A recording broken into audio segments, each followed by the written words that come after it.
Welcome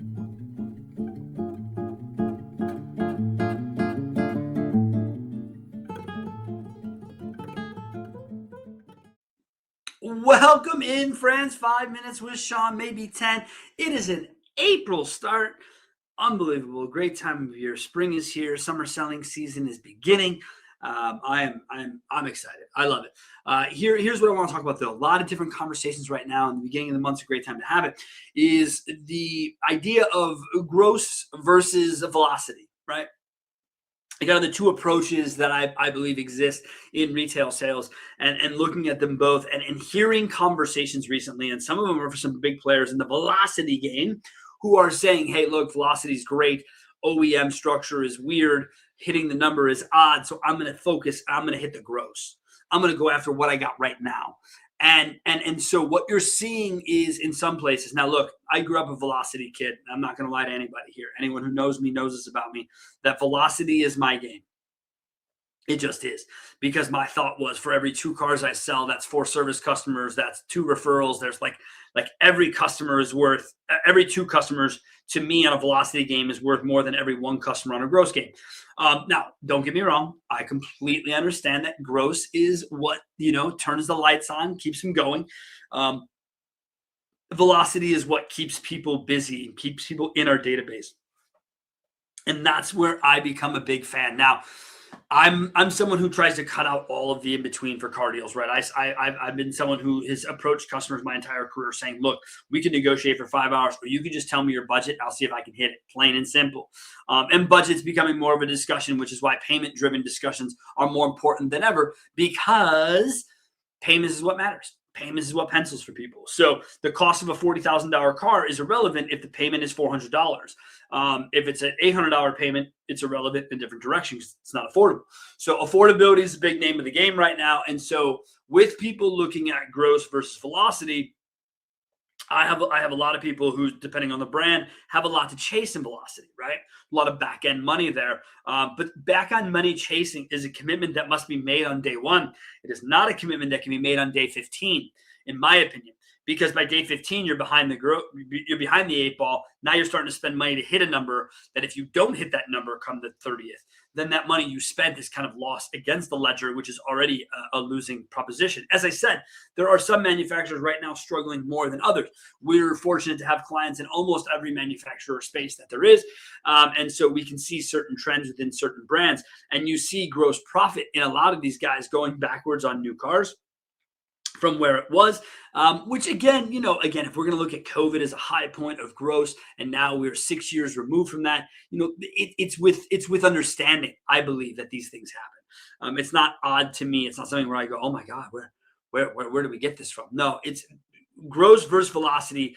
The concept is short-term, long-term to me. Gross is short-term. It's short-term. And one of the hardest conversations that I've had in my career, and I'm having it a lot recently, is the concept of people coming to me saying, Sean, I was selling 150, now I'm selling 100. How do I get back to 150? And I say, well, what was the gross during the 150? Oh, it was $2,000 a copy. Okay, and what's the gross during 100? Oh, it's $4,000 a copy.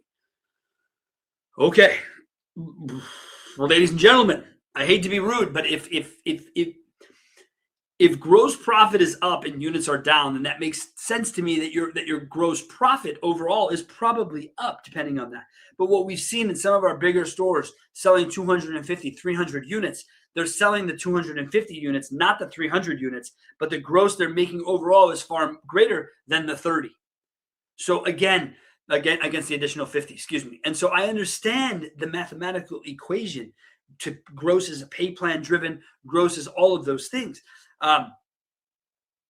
But then you can't go expecting the velocity to be hand in hand. I've said this a million times over the course of this show, over the course of my 25 years doing this fucking thing, is that this is it, my friends. If I could tell you the formula to write at 4,000 a copy and hit velocity, I would have written a book and retired by now. It is typically, in my experience, a choose your own adventure, but you must choose one. You must stand by one. You must run with one, right? And so when we do that, when we see that, it's commitment to do it. It's no different than the commitment to pricing. Any of you have ever been around a one price store?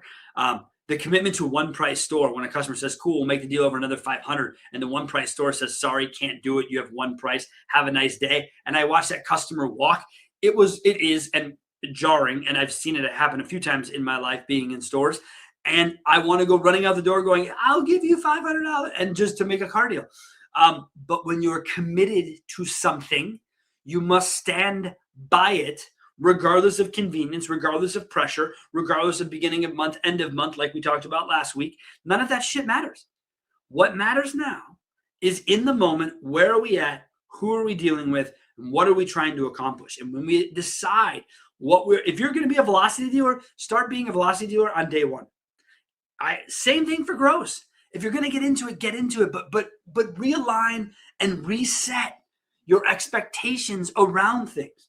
And another confusing thing I think happens a lot is when we have our salespeople on velocity pay plans, but our management changes to gross approach, and the salespeople do not have an updated gross approach pay plan. How the fuck did we think this was going to work in both directions? Really, how did we think the salespeople were going to run velocity, but managers would run the desk at profit?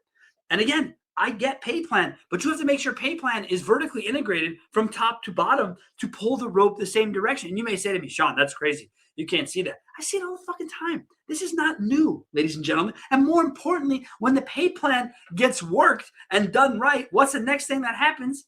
It gets changed anyways. So at the end of the day, you should be aligning your pay plans with your goals, both from management to middle management to salespeople, making sure that everybody understands what the approach we're going for is and why. And having it be clearly communicated and part of those discussions, that's a big, big deal. And again, when we're here, we talked about the end of the month last month. We're here at the beginning of the month now, and the pressure is different because you went from hero to zero, and now you have to do it. And again, if I know the mindset of a store is gross, that changes my follow-up, it changes my in-deal mentality, it changes everything about what I do, frankly. It just does. When I'm in velocity, let's get through it. But what I led the show off with saying about budgets, if I'm in the gross deal, no, I don't do that. When we had cash for clunkers, there was no negotiation on the price of a car because you were getting $4,000 for that piece of shit you got out front that's worth $500. So no, there was no negotiation. During COVID, no, there was no negotiation. The price was there. Inventory was limited. All of these things. Well, now all that shit's in the rearview mirror. Now we're back to what we were doing, but everyone hated fucking COVID until they don't, right? And now, I want to go back to COVID. I want gross. I want to be able to tell people to score and what to do and go pound sand if they want my deal. Welcome back to pre-COVID pricing. And it's only going to get worse as the R word grows. And if you know the R word, you know it. If you don't, you don't. But as the R word fear grows around the country, and it will, because war don't help fucking nobody but the few. When that happens, these things start to compress. And when they compress, if you are still in the gross game and all of your neighbors are playing velocity, don't come bitching to me when you're getting smoked by your competitors. And it happened recently with a client where I just said, cool, what are we selling? We're selling this. Cool, what are we running a copy? We're running this. Well, do you want to sell more cars? Yeah, you have to drop the per copy. Because at $4,000 of front end gross, you are missing car deals if that's your average. Sorry, not sorry. And again, I don't begrudge fucking anybody any of this. All I begrudge is the discussion, the bitching that comes with I didn't sell as many units as I did last year, but you made more gross. So which is it that you are going to live and die by? And if it's monthly change based on OEM, fine. Clearly communicate it and move on. But stop bitching about units when you've committed to velocity. That's my take. I'd love to hear yours. Have yourself a great start to April.